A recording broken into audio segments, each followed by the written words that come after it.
This is a second webinar of IIP Thrissur.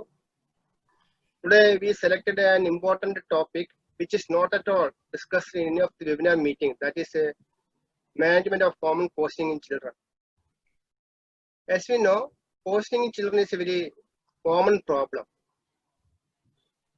It may be accidental, it may be suicidal, it may be homicidal, or it may be, we can say, even experimental for a toddler. So about the incidence of poisoning in our hospital is around 3 to 5%. Yesterday also we had 2 cases of poison. One is one child taken mosquito liquid. Other child taken Nuva sanitizer. And the other common poisoning in our day-to-day practice, I think Madam will discuss detail. But the common household items nowadays, drugs are very common, especially paracetamol poisoning. Then kerosene. The main reason for kerosene poisoning is that this liquid are kept in colorful soft drink bottles. So children may take it accidentally. 85% of poisons are below 5 years. But nowadays, we are seeing poisoning in older children and even in adolescents also. We know the reason is very, very specific. Majority of the poisoning we can manage by symptomatic and supportive measures. Of course, some poisoning like paracetamol, iron poisoning, organophosphorus poisoning, there are definite antidotes are there. But sometimes it's very severe. Then we have to adopt some other method like hemodialysis and like that. Always, from our point of view, our important message, what we have to give is that prevention is better than cure. How can we prevent the poisoning? Because many elderly people in our house, they are taking anti-diabetic, anti-psychotic, anti-hypertensive drugs. So we have to keep all these drugs and also other poison substances out of the reach of the child. Even though we repeatedly instructing this thing happening, that is why I'm stressing this point. Another thing is that unlike olden days, all the drugs are coming in double strength. For example, previously we used to get only paracetamol 1 strength. Now we'll get a 250. Then some brand it was there previously now banned 500 milligram paracetamol per 5 ml. So such things are happening. So when we are giving a prescribing a drug, we should note what is the exact strength of the drug. And also another mistake is that we used to say that my child will take a drug himself. We have to avoid that one also. We have to give the medicine, even though it is older children.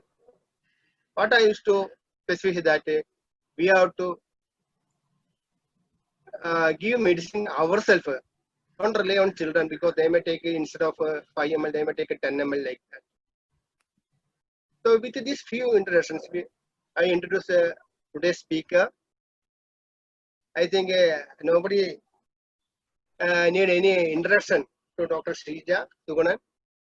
He is additional professor of pediatrics, intensivist, very good speaker, and she is also author of IIP immunization. Before starting, Suman sir, good evening. So before starting, Srija madam, I request Suman sir to say two words. Suman. So thank you once again, Anandageshwan sir and Thrissur IIP branch for giving me this opportunity. So coming to the topic, that is poisoning in children. So what I plan to cover in the next half an hour would be how to approach a suspected poisoning. That means even when you don't know what the child has taken or how the poison is going to affect the child, how do you manage it? What are the basic principles in management, some do's and don'ts in case of poisoning, and some clinical scenario that I have come across in the clinical practice. So we all know that as a fact, the children don't usually, whenever they find something which they are not supposed to take it to the mouth, this is the expression they have. And when you offer something which they are supposed to take, this is the expression they have. So anything and everything around them can be explored and taken to the mouth. So the chance of the types of poisoning that happens in children is quite wide compared to the adults, because it's not an intentional, usually it's not an intentional poisoning ingestion. So we need to know that unintentional poisoning is more common in the age group 12 to 36 months. Older children and adolescents may behave just like adults and may present with intentional poisoning, and that too in large quantities. Most children take just 1 to 2 tablets, but when it is a toddler, there are certain drugs which, when taken even in small quantity, may be lethal. So we need to know which are the drugs which may be lethal when you're taking in small quantities. So calcium channel blocker, theophylline, tricyclic antidepressants, opioids, sulfonylurea, amphetamine are toxic in small doses. So are chemicals like organophosphates, paraquat, camphor, naphthalene, kerosene or hydrocarbon aspiration, as well as eucalyptus oil. So how do you approach? So approach is similar like any sick child. Whenever they come, the first is you're going to examine the child. You're going to look for the ABCD, decide on resuscitation and stabilization. The next is the risk assessment. Then comes your methods to try to decrease the absorption, then trying to increase excretion if possible. And also think about antidotes. And finally, what do you want to do with the baby? Can you send him home? Do you want to keep him under observation? Does he require an HDU or an ICU care? So resuscitation and stabilization, we all know we follow the PALS algorithm of ABCD. But here there are certain changes or certain subtle things that we need to be more careful when you're dealing with a poisoning child. Airway, usually if the sensorium is abnormal, you are bothered about whether the patient is able to maintain the airway, but at the same time you want to see if the secretions are more. Is the baby drowning in its own secretions? Is there a chance of aspiration? How is the oral mucosa? Is there a chance of corrosive there? Are there any oral burns? Work of breathing and saturation has to be looked for, and also look for evidence of aspiration. Circulation, you can have hypotension, arrhythmia or hypertension also, which should be specifically looked for. And the management of cardiovascular complications in a poisoning child is also slightly different. Similarly, GCS score, signs of contamination in the skin and eye, any odor which may be helpful to identify the poison the child might have taken, any skin burns, etc. should also be looked for. So after you have done a primary assessment and necessary intervention, what is needed to stabilize the child, then comes the risk assessment. That is, you want to assess the risk, how toxic the ingestant is, what is the chance of the child developing a toxidrome. So you need to know what is the substance, what is the quantity, when did the child take, what are the present clinical features, and also, does this child have any cofactors which makes more vulnerable? For example, a seizure disorder child who's already on phenytoin takes 2 or 3 tablets extra of phenytoin, the chance of toxicity may be more. A child with hepatic derangement or a child with a chronic renal failure, the toxicity of an ingestion may be more. So you need to know, are there any patient factors contributing to excess chance of this toxicity? At the same time, most of the time the patients will come and say that the patient has showing some abnormality in the clinical features, but you do not know what the child has taken. And the parents will tell you with very strong vehemently that they keep all their drugs safe. The patient cannot reach, the baby cannot reach the drugs, it is kept under lock and key. Even then, just ask them politely to name all the medicines taken by all the family members, or in the place where the baby visits, the neighbor's house or the relative's house, which is nearby, which the baby frequented. You need to know all the medicines taken by all the family members there too. Because even if you keep it everything very safe, sometimes what happens when elderly people are taking medicine, and even when we are taking a medicine, a tablet may drop, you will not know where it has gone, but the baby will correctly find it out where it has gone, and it will reach his mouth also. Similarly, ask for non-pharmaceutical agents that the house has.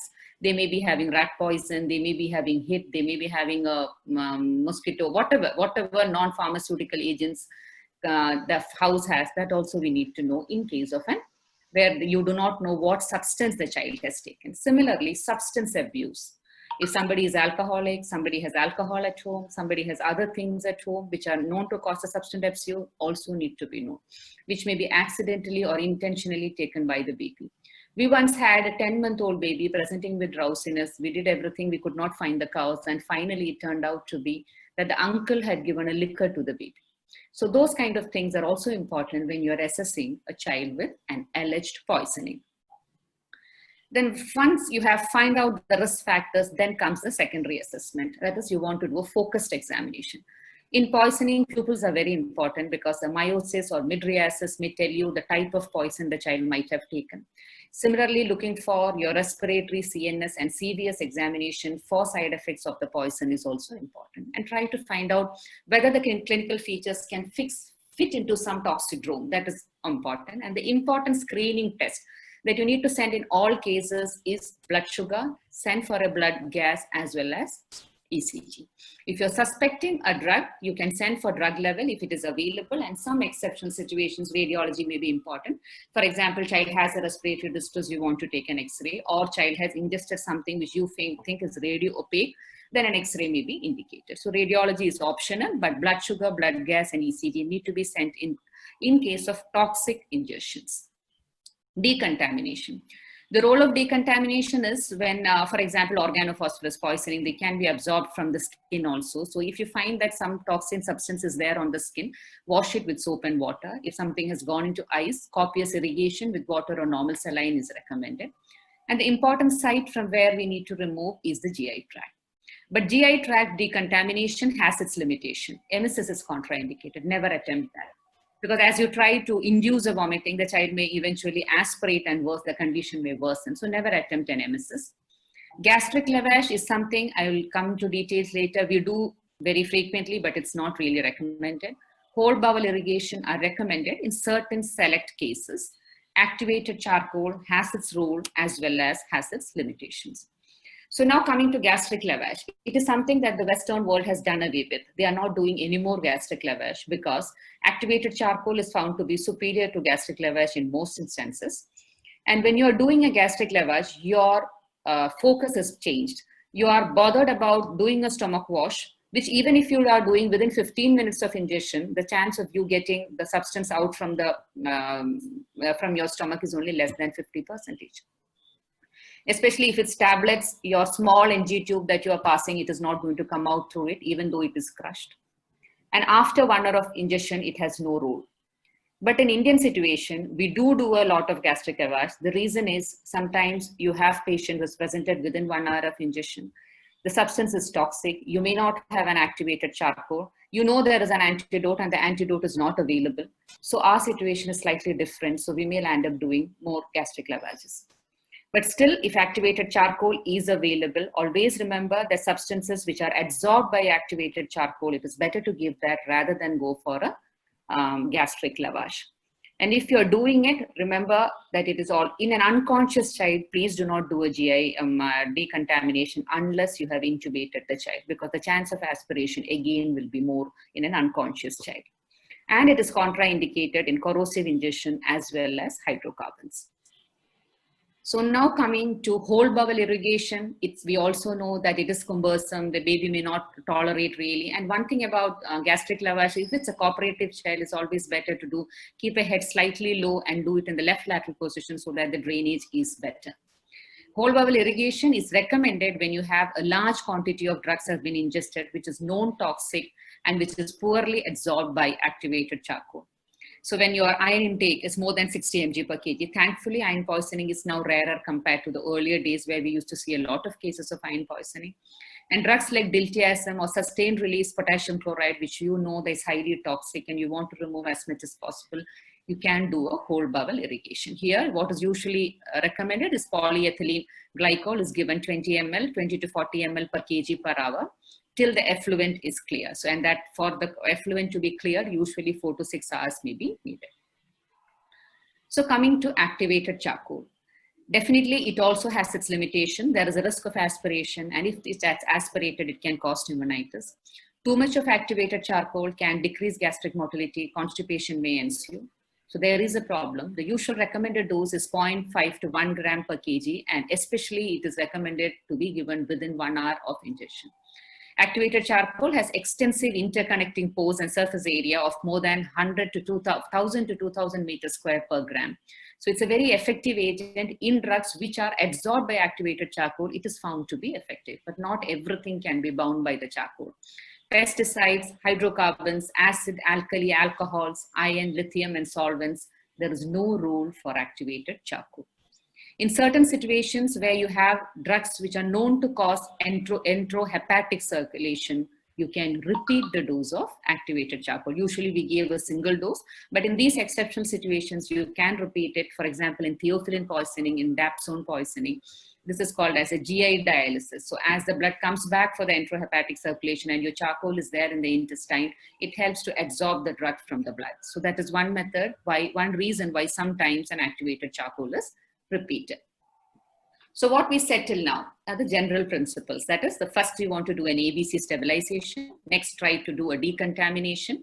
That is, you want to decrease the absorption by whichever may, from the skin, from the eyes, from the GI tract. In some drugs, the excretion can be increased. For example, if the drug is a weak acid, urinary alkalization may trap the drug in the acid and may promote excretion. And always never forget an antidote. Always see if the drug has an antidote and whether that can be given. Drug or chemical has an antidote. So having said the basic principles in how we manage, let us see some of the cases that we came across and how it can be managed. So this was a 12-year-old child who was found unresponsive in the room. At admission, the child had mild suprasternal retractions and a stridorous voice, possibly because of the tongue falling back. The oral mucosa was normal. Respiratory rate was 28 per minute with air entry equal with a normal saturation. Heart rate was 110 per minute. BP was normal. Pulse volume was normal, but his GCS was low. Pupils were slightly mid-dilated with sluggishly reacting to light.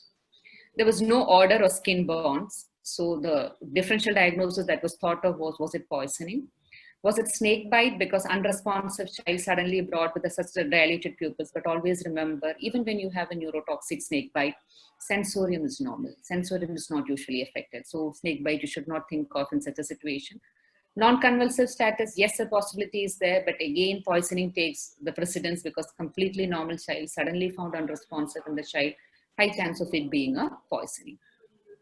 Now, so we set 3 investigations that we want to always do. That is, one is the ECG, one is the GRBS, and one is the blood gas. So the GRBS was checked. The blood glucose was only 40 grams per deciliter. So the child was given a dextrose push. Meanwhile, ECG was taken, which was showing a wide complex QRS. Now, while you were contemplating what to do with this wide complex QRS, the child threw a seizure and lorazepam was given. The child did not respond to lorazepam. So now you have so many second line drugs. Which drug do you want to give? Phenytoin, levetiracetam, sodium valproate. So normally we have a tendency that after the lorazepam, the child's seizure is not controlled to go for phenytoin. But whenever you have a wide complex QRS, always remember that high chance of it being a sodium channel blocker drug being used. Toxicity, it's a possibility. Similarly, seizures also can happen with drugs which are sodium channel blockers. So it is always better that anti-epileptic drugs which acts on the sodium channels are not given. So in case of a poisoning with a seizure, avoid phenytoin and sodium valproate. You can give phenobarbital or levetiracetam. So the seizure was managed with levetiracetam, but subsequently we found that the heart rate had increased to 196. The pulses had become feeble. So the ECG was repeated, and now the ECG was showing a wide QRS complex. So now what do you want to do for the wide QRS complex? So the option cardioversion was attempted, but it was not successful. So usually what we do is we give lignocaine or amiodarone, but here you may understand that both amiodarone and lignocaine are sodium channel blockers, so they are also not found to be useful. So what can we give? Here what is recommended is soda bicarbonate, 1 to 2 ml per kg. The bicarbonate can be repeated till the QRS is less than 110 milliseconds. And in refractory cases, 3% saline or bicarbonate infusion can also be given. So from this case, we understood that when a poisoning child is presenting to you with a seizure or an arrhythmia, the management is slightly different from another child who presents with a similar complaint due to some other medical illness. And if the child goes in for a cardiac arrest, naturally you will do the routine CPCR, but can you do something more if the child is not reverting? There is a role for giving intralipid 1.5 ml per kg, because many of these drugs are if the drug that is you're suspecting is lipophilic and is bound to the lipids, then intralipid has a role. And after 1.5 ml per kg, you can give an infusion till the recovery happens. There have been several case reports where intralipid has been found to be useful for fat-soluble drug poisoning like tricyclic antidepressant, verapamil, diltiazem, etc. So now coming back to our child, the child has a toxidrome, right? He has a dilated pupils, he has an hypoglycemia, dilated pupils, so some drug with an anticholinergic activity, hypoglycemia, so something that is interfering with the glucose metabolism. Low GCS, that means the drug is crossing the CNS, causing a depression, arrhythmia and seizure together. Probably you're dealing with a sodium channel blocker. So in fact, the mother was taking a tricyclic antidepressant, and the baby and the child had an argument with the father, which precipitated the intake of TCA. So this was a case of TCA poisoning. So even when you did not know that it is a TCA poisoning, with the toxidrome, with the symptoms, you could manage the case. Subsequently, you identified the drug also. So similarly, what happens when children present to you with shock? So now most of the adults in your house are on antihypertensives. So these are also drugs which sometimes the children take and present to you. So if it's especially a propranolol, a beta blocker, a child is, if an adult is taken and the baby has taken, they will present to you with bradycardia and hypotension and hypoglycemia. Hypoglycemia will correct with a dextrose infusion. Bradycardia, symptomatic management with atropine may be tried. What about hypotension? Naturally, you have to resuscitate with fluid boluses, followed by usually inotropes and vasopressors.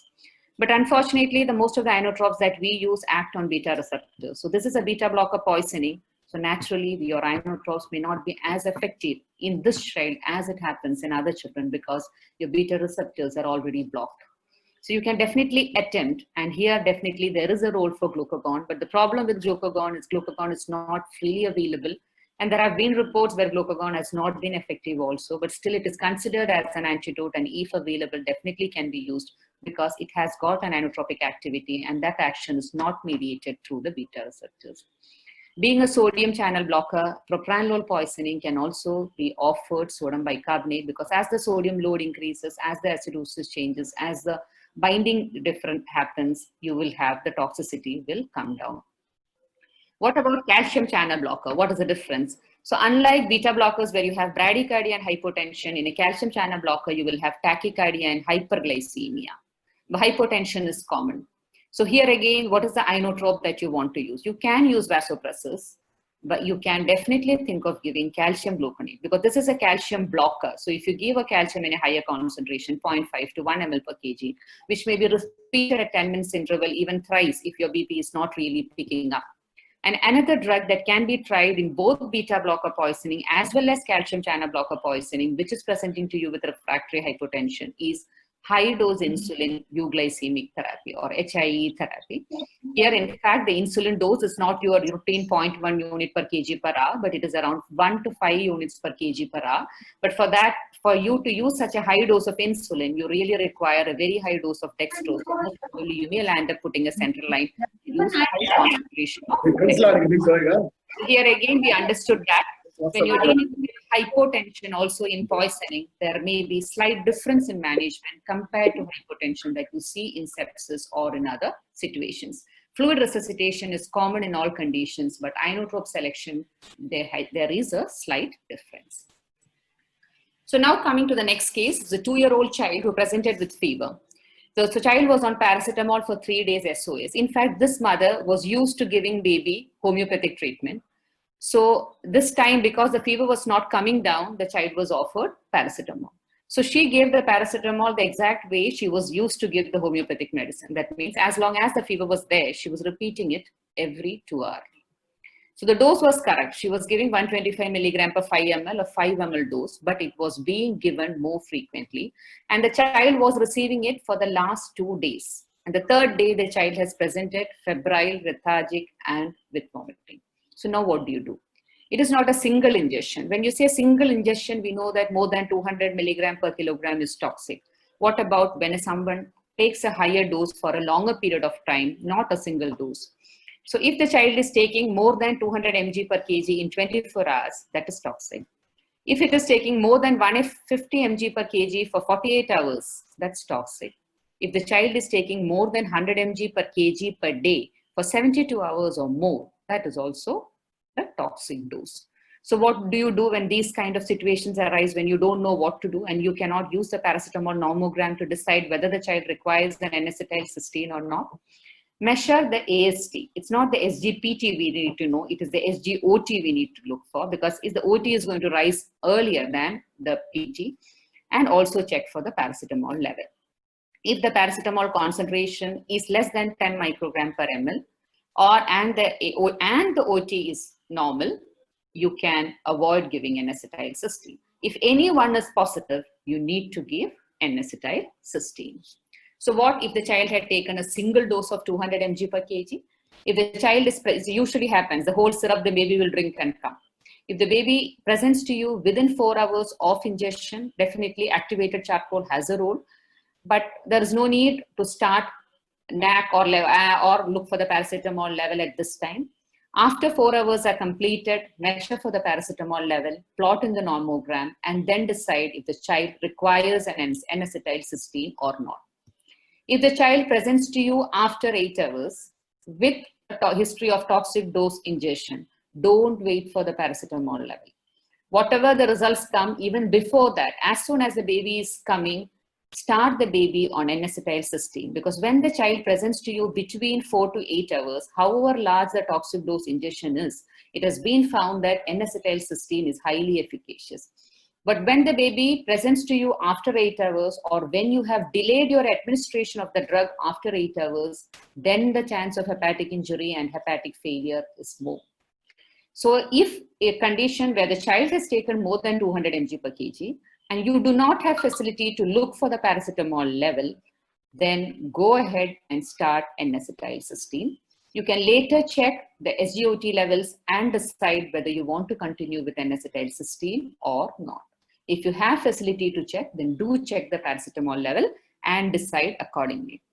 In fact, the child that I mentioned who had taken paracetamol every 2 hourly, the child had gone in for a renal failure requiring peritoneal dialysis. That's the only case where I found that child going in for both hepatic failure and renal failure due to paracetamol poisoning. But thankfully, the child did not require a transplantation and child recovered with supportive management.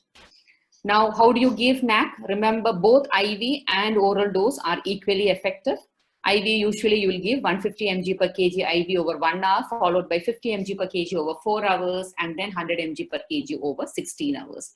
If it is oral, usually you will give 140 mg per kg stat, followed by 70 milligram per kilogram every 4 hourly for 17 doses, that is for 72 hours. So how does the N-acetylcysteine act? It works primarily via replenishing the hepatic glutathione stores and conjugate the toxic metabolite. And it is most effective, as I already said, when it is used within 8 hours of ingestion. So you want to use it before 8 hours. You don't want to delay beyond 8 hours of ingestion. And even the intravenous form of N-acetylcysteine that is available can be used orally also. So when to stop NAC? So when you are using the IV preparation 1 hour before you're stopping, you plan the stoppage, you measure the SGOT as well as the paracetamol level. If the SGOT is elevated or the paracetamol is still detectable, it is better to continue with your N-acetylcysteine.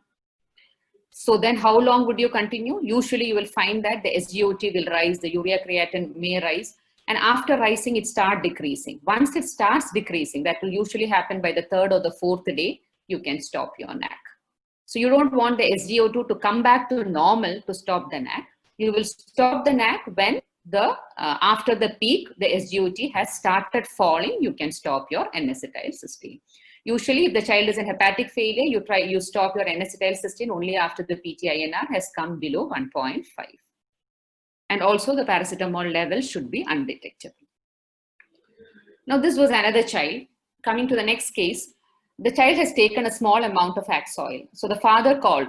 Nowadays the phone consultations are more. So the father called and wanted to know that whether he should bring the child. So he was advised to bring the child. By the time the child was brought, the child had 1 episode of vomiting on the way, and the child was drowsy and developed a seizure in the ER itself.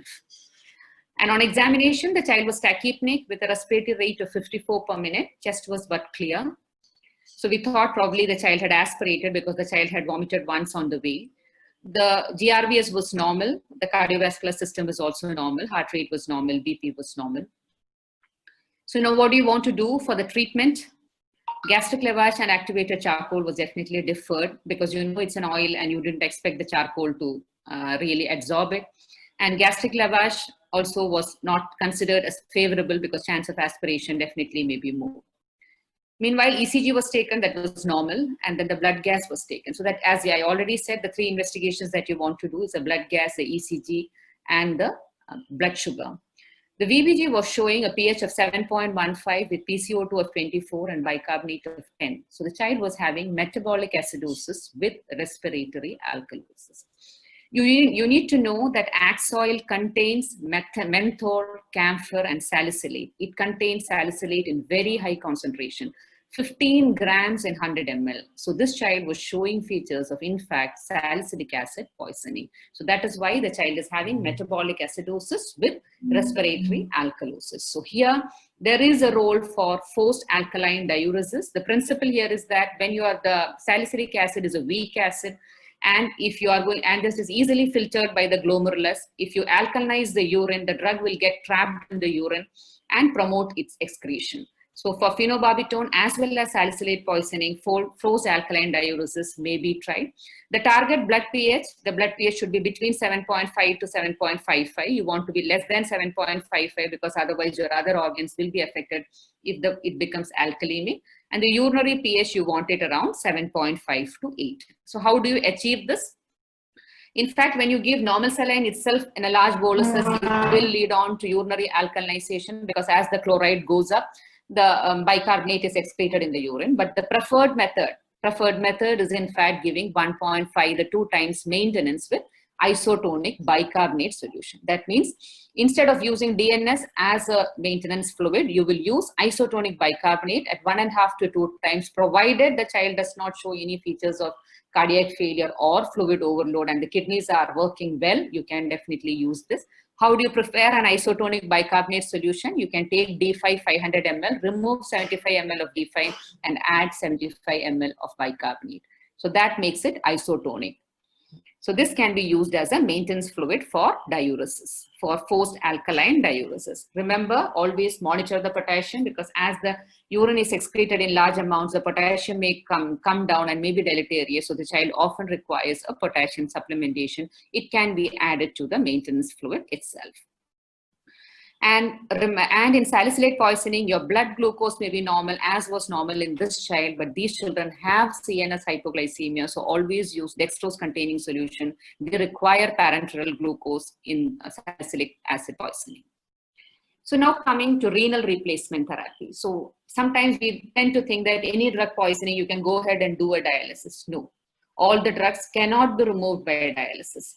The drugs which are water soluble, which are small particulate size, small molecular weight substances, that can be removed, but which are protein bound, which are lipid bound, which are large molecules, they cannot be removed. So we need to know which is dialysable and which is not dialysable. Lithium, carbamazepine, theophylline, and phenobarbital respond to hemodialysis. CRRT is usually used in children who are hemodynamically unstable, but you don't usually go only for CRRT. Often it is combined with hemodialysis because in drugs where you are thinking of a rebound being happening as the drug gets comes to the circulation from the tissues, there you can use CRRT can be combined with hemodialysis. Hemoperfusion, charcoal hemoperfusion has a role when you have drugs which are lipid soluble or which are bound to protein. Highly protein bound drugs cannot be removed by simple hemodialysis. So there hemoperfusion can be tried for carbamazepine and valproate, it can be tried.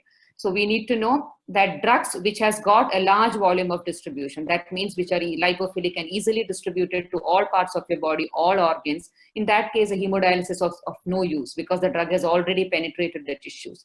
The drugs which have less volume of distribution, that means the drugs which remain in the intravascular compartment in a higher concentration, are the ones which will be benefited by a renal replacement therapy. So now coming to the next, one of the common poisons that we are encountering nowadays is the rat poison ingestion. But unfortunately, rat, however hungry it is, it definitely knows not to take a rat poison. Less number of rats are being killed by rat poison, but unfortunately, more and more children are presenting with rat poison ingestion. So this was a case in 2013. We had a 4-year-old child came with history of alleged ingestion of rat poison. The child was admitted in ICU for observation. 1 year previous to that, we had a rat poison death. So that was the reason why the child was admitted in ICU. At admission, the child was active and alert. There was no respiratory distress. Chest was clear. Pulse rate 100 per minute. Normal volume. Euglycemic maybe. So the child was given a stomach wash and admitted for observation. But 8 hours post-admission, child developed a sudden cardiac arrest. In fact, on that day in the ICU, we also had an organ transplantation for a brain dead child. So a senior intensivist was in house that time and had witnessed the admission of the child as well as the cardiac arrest. So now what happened? Why? So usually, traditionally, we always think of rat poison as warfarin derivatives, anticoagulants, causing bleeding or hepatic failure, which we expect to happen after some time. We have time to act. So what happened in this child? So we need to know that now what the rat poison that is commonly available is the phosphides, the metal phosphide, zinc phosphide, aluminum phosphide, yellow phosphorus. And long-acting anticoagulants are also there like bromodiolone. And when, in fact, this incident precipitated us to do a study on rat poison ingestion, even though it was a retrospective study. When we studied, we realized that the most common manifestations the children had, they had hepatitis, acute liver failure, but what was common? They had metabolic acidosis.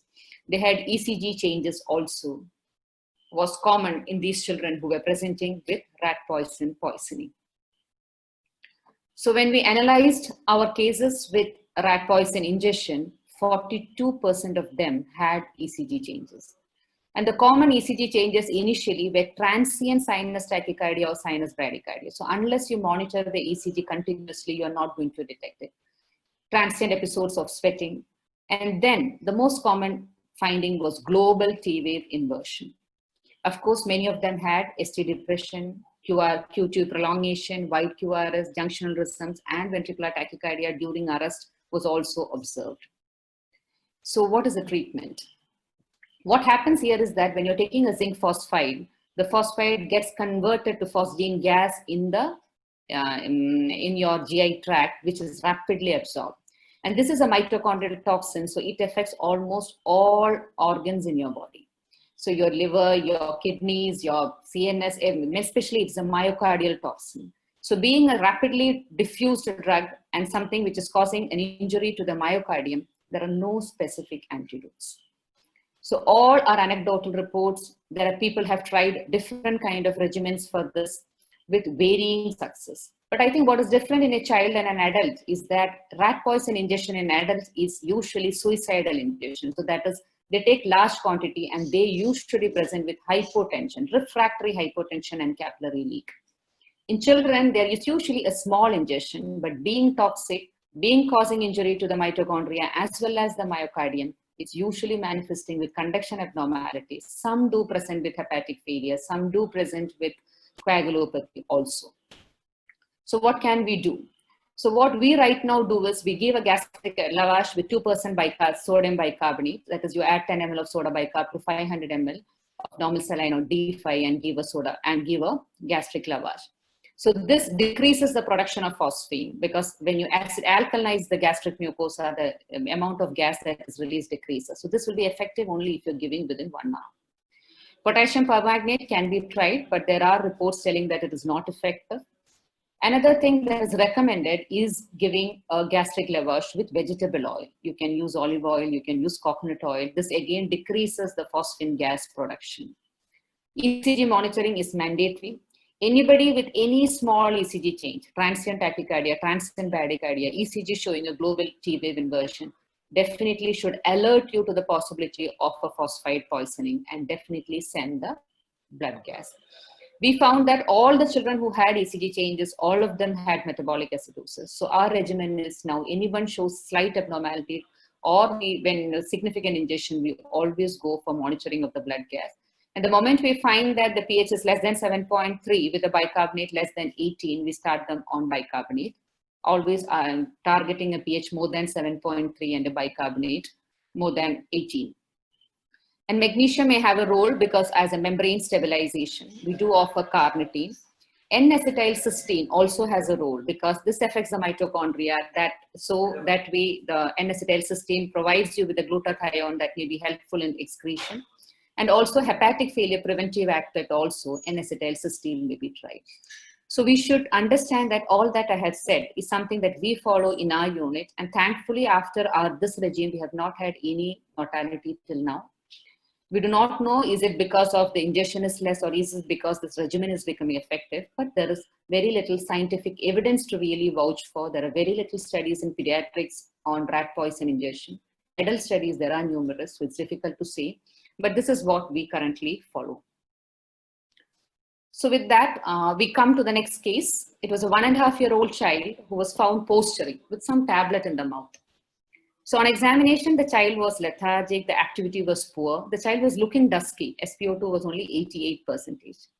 Respiratory rate was 20 per minute, but it was irregular. So naturally, as we already discussed, you have to do an ABC stabilization. So the child landed up having an intubation and connected to the ventilator. Meanwhile, the extremities were cold, the pulse rate was 210 per minute, but the BP was maintained. So it was assumed that the child was having a compensated shock and the child was started on a fluid bolus. So something was fishy here. The child was looking cyanosed, slightly dusky. The SpO2 was 88%, but the chest was clear. So why is the chest clear? And in spite of bagging and ventilation, the saturation was not picking up. And there was a hyperglycemia also. We did not know whether it was a stress hyperglycemia, but there was a hyperglycemia also. So secondary assessment, naturally we want to send a blood glucose as well as the ECG. And when we checked the ECG, we found that the pH was 7.36 with a PCO2 of 26. The PaO2 was surprisingly 155. So for a saturation, for a baby whose saturation was only 88 or 86, the PaO2 was 155. So which is right? And when you looked at the ABG, the saturation in the ABG was showing as 99% and the SpO2 was showing as 86%. So what are we looking at? We are looking at a saturation gap. That is, your ABG also shows a saturation, your monitor also shows a saturation. So the ABG saturation was 99%, whereas the monitor saturation was 86%. So usually this gap is less than 5. So anything more than 5 is abnormal, and that is a characteristic finding of methemoglobinemia. So how do you confirm your diagnosis that you're really dealing with a methemoglobin? So many times there are certain values in your blood gas which you forget to look at. And this you have to remember that many of the new generation blood gas machines do have co-oximetry in it. So your co-oximetry if your blood gas has a co-oximetry, it is able to directly measure the methemoglobin. On the right side, you see a normal child's ABG. You can see that the fractional methemoglobin concentration is just 0.1%. And for this child, it was 54.5%. So what is the antidote? Methylene blue is the antidote. And the indication is if the child is symptomatic or asymptomatic with a methemoglobin concentration of more than 10%, or if it is more than 10% with risk factors like anemia, you need to give methylene blue. And it is usually given as an IV infusion over 5 minutes in day 5 as 1 to 2 mg per kg. If the child saturation does not improve, you can repeat after 30 to 60 minutes. And if it's a dapsone poisoning, it can be repeated after 6 to 8 hours also. So this child's father was taking dapsone, and that is how the child took dapsone and landed up having a methemoglobinemia. And you can see that before administration of methemoglobinemia, the child saturation was 86%, and post-methemoglobin administration, the saturation has improved to 100. The heart rate from 210 has fallen to 152, and the respiratory rate from 17 is now become regular with 38. So that is how dramatic methylene blue improves a case of methemoglobinemia. The main mechanism of action is it converts the ferrous to the ion conversion, which is happening from the ferrous to the ferric pack. The methylene blue gets converted to leucomethylene blue, and that it helps to revert the ion back to the ferrous form, and the oxygen can be carried easily as well as given to the tissues. In the ferric form, the oxygen is bound to the hemoglobin but not released into the tissue. So that is why the tissue saturation hemoglobin percentage you are seeing as 88%, but in fact the total oxygen is more, but the tissues are not getting the oxygen.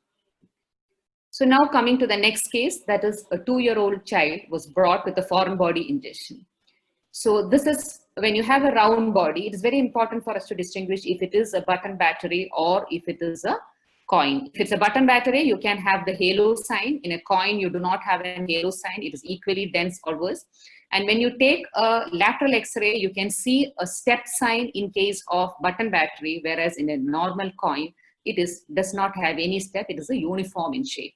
Why is it important for you to know? Because any delay of removing a button battery can cause, if this button batteries go and get attached to the esophageal mucosa, causes necrosis, can lead to perforation. It can cause tracheoesophageal fistula subsequently, can develop stricture, can cause erosion in the aorta or the thoracic artery also. So it is very internal thyroid artery also. So it is very important for us to know whether the battery whether it's a battery or is it a coin. If it is a battery, it has to be removed as early as possible. Even a contact time of 15 minutes is enough to cause a esophageal erosion. If a child is less than 5 years and the button battery size is more than 20 millimeter, it is considered as high risk. So even if the battery goes into the stomach spontaneously, it is recommended that you do an endoscopic evaluation to see that the esophageal mucosa is intact. Nothing has happened there. There is no inflammation. Otherwise, the child may present to you with complications later. Sometimes even after a week, the child may come to you with a hematemesis or later development of stricture. If the button battery is in the stomach, you can follow it up with the serial X-rays, especially if the child is more than 5 years and the button battery size is less than 20 millimeters. You can follow up with X-ray even up to 10 to 14 days. But if a child is less than 5 years and the size is more than 20 millimeter, then take an X-ray after 48 hours. And if it has not passed, it requires an endoscopic removal. So now coming to an unusual presentation. So this was sometimes poisoning also, some rare cases you can have unusual presentation. This is just to share an experience that we had. It was a 10-month-old baby who presented with intermittent fever and irritability of 1 month duration. In fact, this baby was admitted in our hospital 2 weeks back with the same complaints, and because of fever without a focus and high irritability, a CSF study was done, which was found to be normal, and the child was discharged. But post-discharge, the child continued to have intermittent fever as well as irritability. They had visited multiple hospitals with no relief, and that is how the child came this time. This time also, the child was having fever and irritability. The blood counts, the total count was 20,000 with a CRP of 26. An irritable child, you could not do a proper examination. So again, the baby was counseled for a CSF examination. But thankfully, when the child was sedated, you did the proper examination. You realized that the child was tachypneic, heart rate was 140, liver was 3 centimeters below the costal margin, and the air entry was decreased on the left side. So suspecting a pneumonia, an X-ray was taken, and what surprised us was there was a huge cardiomegaly. And if you look carefully, you can see an open safety pin in the lower end of the esophagus. So so this was an unusual case where we found that. So the child was taken up for a emergency. The child was taken up for the endoscopic removal of the safety pin, but unfortunately it could not be removed. So as it could not be removed, they pushed it into the stomach, and the child was shifted back to the ICU. But post the intervention, the child's respiratory distress worsened. The liver, which was initially 3 centimeters, now became 6 centimeters. The heart, the tachypnea increased, the tachycardia increased, the perfusion became poorer. And when you took the X-ray, the heart was looking even bigger than what it was before. And you can see that now the safety pin has come to the stomach. The monitor was showing pulsus paradoxus. If you can look at the pulse wave, you can make out the pulsus paradoxus and also the tachycardia. So an emergency echo was done, which was showing that the pericardial collection had increased, and also evidence of cardiac tamponade in the form of an RV collapse in diastole, as well as the IVC was all dilated. So the child was immediately taken for an emergency thoracotomy. 100 ml of blood-stained fluid was removed, and they detected a rent in the lower end of the esophagus. Probably when you are manipulating the safety pin, it punctured further. It led to a bleeding in the pericardium. That might be the reason why the pericardial effusion increased and the child presented with a cardiac tamponade. Then post-surgery, the child was perfectly okay. His vitals became normal. The respiratory distress decreased.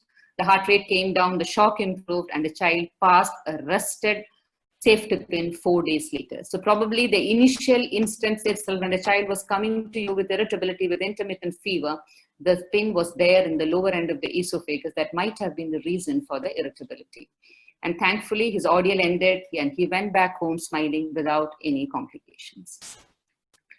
So with that, we need to know what to do when the safety pin injection happens. If the safety pin is in the esophagus, it requires an immediate removal. Because this was an old safety pin, it got embedded in the mucosa. That was the reason they found it so difficult to remove it, and with all the catastrophes that followed its removal.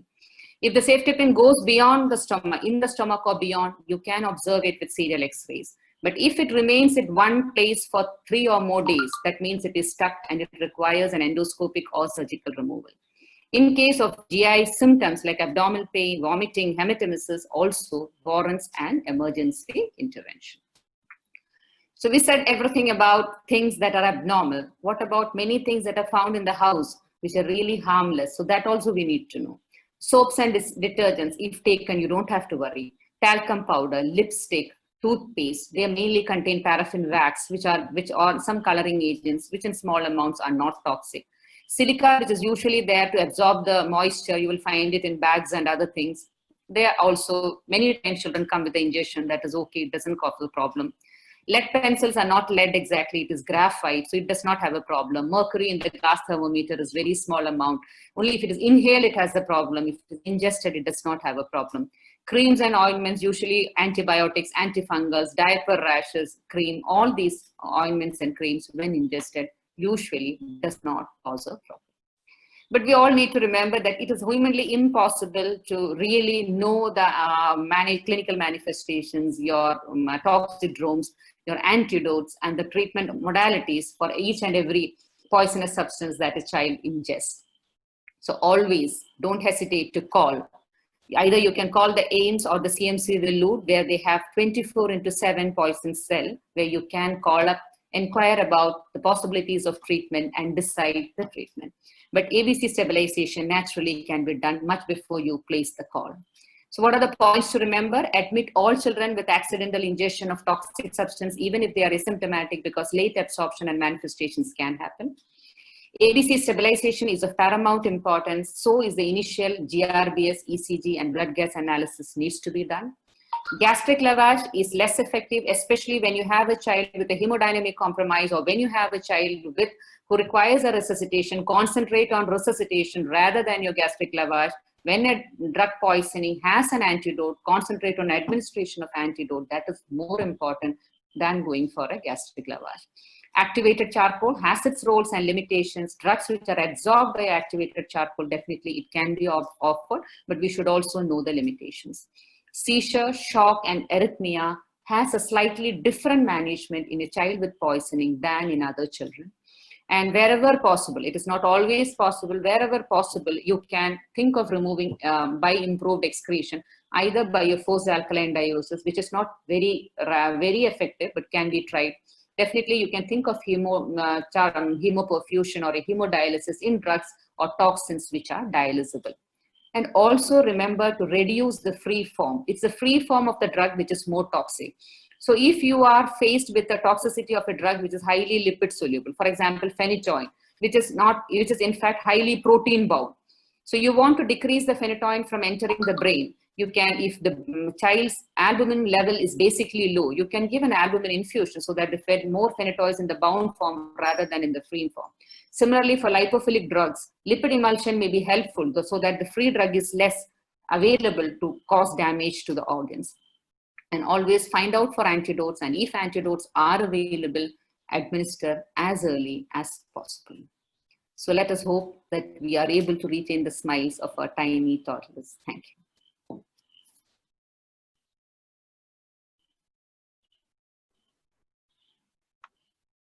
Hello?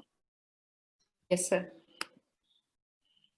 Madam, thank you for the excellent talk, very informative. And Madam, most of the positions are covered. And there are some questions somewhere. Madam, some questions. Can you hear me? Yes, sir, I can hear. I can hear. Madam, I'll ask the questions. There's a role of honey in button battery injection. Somebody is asking. No, I think, no, we should not be, it's a corrosive agent. It just goes and binds to the mucous membrane.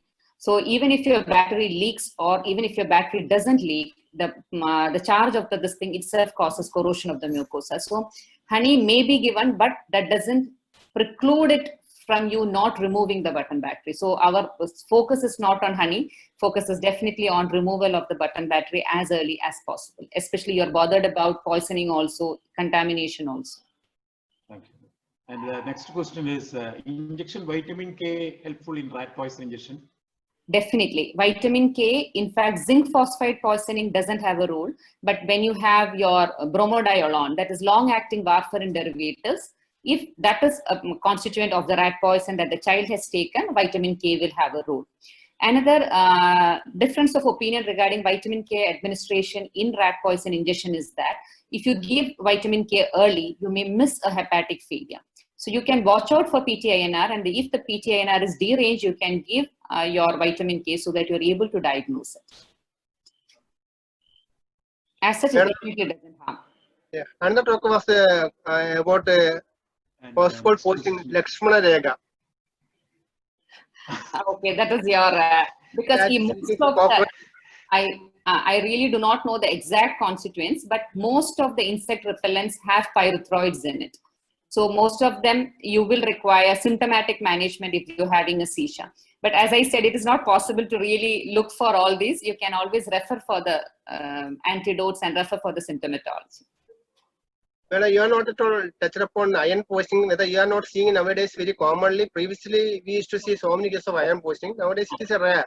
It's very, very rare. Now we're seeing it very, very rarely. We used to see a lot during our PG days, but now we're seeing it very rarely. So I didn't touch upon it. And another criticism about one child with the PO, why are not taken X-ray very early? That I think that is safekeeping case. I know that. In fact, I think when the child is initially manifesting, the child does not have a PO. The first manifestation is just intermittent fever. The second manifestation is the child is coming to you with a fever with high counts, and you have a highly irritable child. So the irritability was the prominent symptom. And in a young infant, 10-month-old, high count, CRP positive, irritability, definitely, clinically, you would definitely like to rule out a meningitis. But as I said, we can always argue you could have taken a chest X-ray, which finally proved right. But I think irritability manifestation as a pneumonia is highly rare. Pneumonia per se will usually manifest with decreased sensorium, decreased intake, more lethargic child. So I would go with my resident's decision to do a CSF there. But thankfully, it was not done. We are seeing some poison with the washing, the acid used to wash the gold. Means Swarnam Kazhgan upayikkunna acid. So mother had taken it, and it contained mercury. Mother had taken and given to her baby also. Mother died, and luckily the baby escaped. You have any similar experience? No, sir, we have never had such an experience. Two questions from my side, madam. One is a message about kerosene poisoning. Many times we are getting kerosene poisoning. They are taking immediately X-ray. Then again we have to repeat X-ray. So what is the ideal time for X-ray? It's just a message for the audience. Basically, kerosene poisoning, we need to know that it is not exactly the quantity of ingestion, because what goes into the lung will be the reason, or what is inhaled that will decide the injury to the lung that is happening.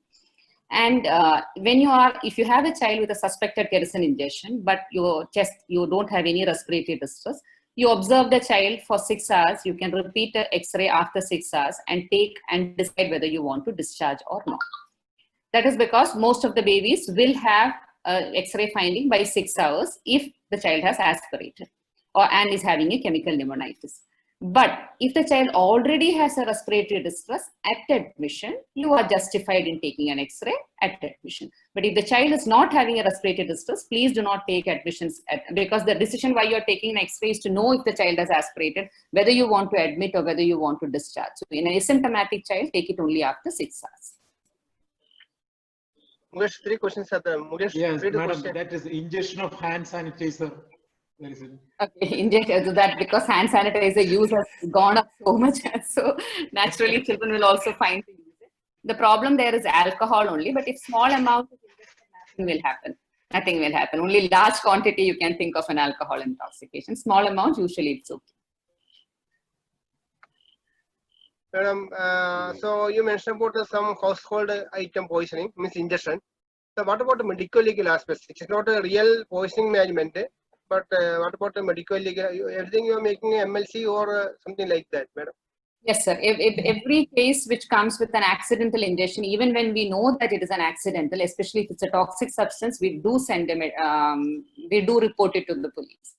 MLC is definitely sent in all cases of accidental ingestions also, because you really do not know what is accidental and what is intentional. So it's always better to send. I don't know private practice they are doing it or not. I am not very sure. We are doing it. That is true, madam. You know, 2 or 3 questions are there, and mosquito repellent. So poisoning, what will do, madam? Again, mosquito repellent, the same problem is there. It has pyrethroids, so it can cause seizures. So you have to watch out for that. Antidote is not there, but symptomatic management is there. And what about metformin tablets, ma'am? Ingestion of metformin. Metformin can manifest with hypoglycemia, metabolic acidosis, those kind of complications can happen. So we have to watch out for all drug injections, always admit the child and observe. What I said was the initial investigations that we need to send. Subsequently, organ functions have also to be monitored. Glucose monitoring is mandatory. Any trade name for activated charcoal? One question is like that. Any trade name for activated charcoal? In fact, activated charcoal as it is available with the same name in a powder form. Huge bottle you can have with that. And distillate is also one of the trade names where small bottles are available. And sometimes tablets are there. Definitely you have tablets also now. So 2 more questions, madam. Mercury thermometer ingestion by accidentally broken. What will do? It's mercury ingestion. As I mentioned, you don't have to worry about it because it's a very small amount of mercury, and that form of the mercury doesn't get absorbed and cause a toxicity. So you don't have to bother. Only you're bothered about the glass piece sticking on somewhere and causing an injury. You're not bothered about the mercury there. In which substance, you already mentioned substance circumstances, we have to suspect methylene blue poisoning. Also, any experience with the factum poisoning? No, we do come across organophosphorus poisoning because once we had a child who had really come with a manifestation of sudden onset of respiratory distress, which was initially thought of as having a seizure kind of an activity. The child was referred with ARDS, but the GCS remained low. And finally, but what was abnormal was the child's pupil was unusually pinpoint. And then pseudocholinesterase was sent and it found to be low. So organophosphorus poisoning we do come across, and sometimes suicidal poisoning. The mother wants to take and gives it to the baby. So those kind of poisons do come across. Mukesh, last 2 questions, last 3 questions are there. Can you read? Which one? Thyroxine poisoning approach. Thyroxine. Thyroxine poison. Okay, thyroxine, the problem is definitely you have an activated charcoal you can give, but immediate more problem may be you may have the drug absorption can happen, and the drug, there is no point in looking for the thyroid level immediately, because usually 3 to 4 days later only the levels are going to go up. So you have to, so in this case, usually what we do is we give a stomach wash, we give an activated charcoal and admit the child and observe. And last question, madam. And treatment for naphthalene ball poisoning. Naphthalene ball, in chances of methemoglobinemia is there, so that we have to be careful about. But naphthalene ball poisoning also we are seeing very rarely now. Earlier it used to be common, but now most of the houses don't have. But small amount can also cause toxicity. As I said earlier itself, it's always better that you call up the poison cell and then ask, you'd stabilize the child, call up the poison cell and see what more can be done in each individual poison. And nowadays we are seeing more and more cases of drugs poisoning, those taken by the parents or grandfather. That's very common, madam. That's the commonest we are seeing. Antipsychotics, anti-diabetic, antihypertensives. That is the one that is commonly coming. Many of them are sustained release also. So that is also one problem. So you might not immediately have a problem. The baby may develop a problem later. Mukesh, any other question remaining?